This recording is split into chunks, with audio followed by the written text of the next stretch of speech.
28 for career counseling. I said, I love theater, I love theology, and I love business education, so you tell me what you want to do. And he said, that's the stupidest question I've ever heard. You love three things, you have to keep them all in the mix so they can converse with each other and create that thing through integration that's uniquely you.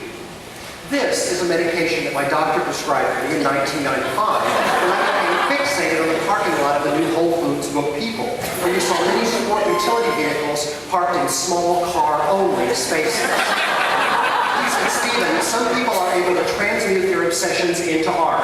Just remember, the drugs are always there. I became obsessed with these dishes right after the election of 2000, Homer Lockland Fiesta ware, and I decided that I'd spent so much money on them that I had to figure out what was going on.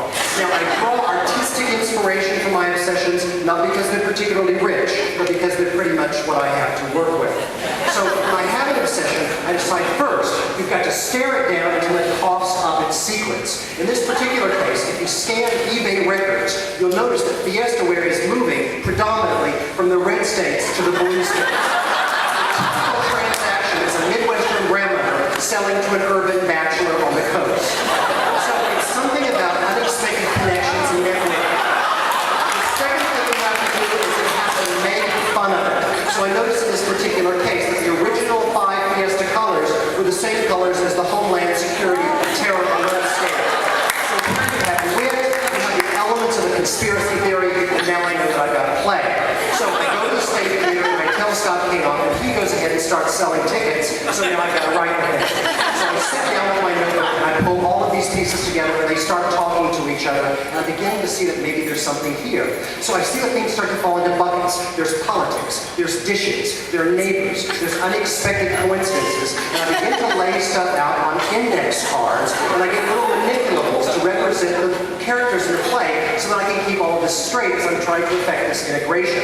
Now what you've got here is wit and resonance. What you're missing is what brings it all together in a sense of your own vulnerability, and that is the root of the obsession. In my case, perhaps, it was 2004 when my partner Eugene Sepulveda and I had been married in Canada, and my parents didn't come to the wedding. And maybe I was still feeling pain about that, and maybe that's why it took me so long to figure out that's what the dishes were about. Because after all, when do you buy dishes? When you get married.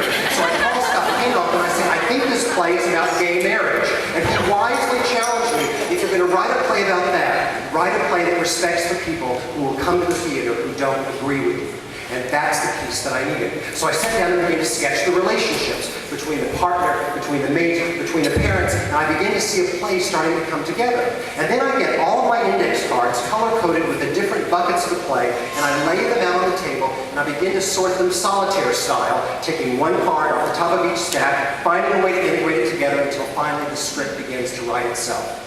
And if you're lucky, you come up with something that when you're at the opening night or your parents are sitting in the theater, when you get to the moment where you say to them that in spite of it all, you know why they did what they did, and you love them no matter what, and you see them brush away a tear, you know why you wrote the play. And the people who wait for you in the audience afterwards, who say, I don't agree with you, I don't think like you, I don't like people like you, and somehow I think what I just saw might help. What happens whenever you write a play like this is the obsession in the dishes breaks free and it goes and it nests somewhere else. It is some other part of your life now becomes sticky. Perhaps in my case it's this equation from note cards I used to get through graduate school, the Black-Scholes option pricing model. This model caused more mischief in the last 2 years than any other writing on any other pages when put in the hands of testosterone-driven, ambitious young people on Wall Street.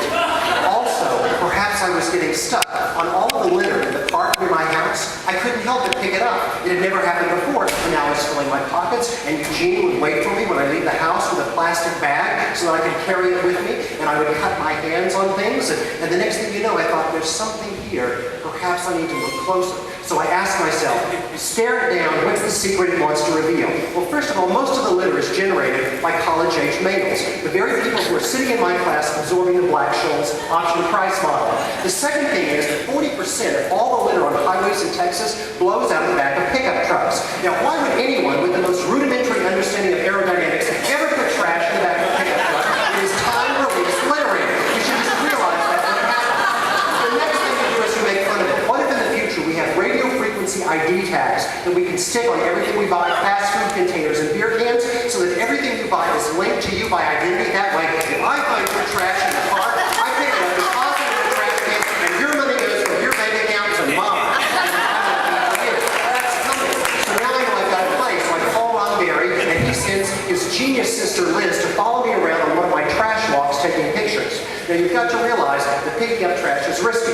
There are infections, there are poison ivy, there are insect bites, there's all kinds of stuff, and neighbors who don't understand what you're doing and want to work through it. So Eugene decides to limit my risk by taking a map and delineating my area of work. He says, baby, outside these red lines, you are off duty. Now this is great, because all creativity begins with constraints. And as I'm writing this play about trash and finance, we are coming to the deadline. I mean, it goes up on stage 3 weeks from tonight, and the script isn't done.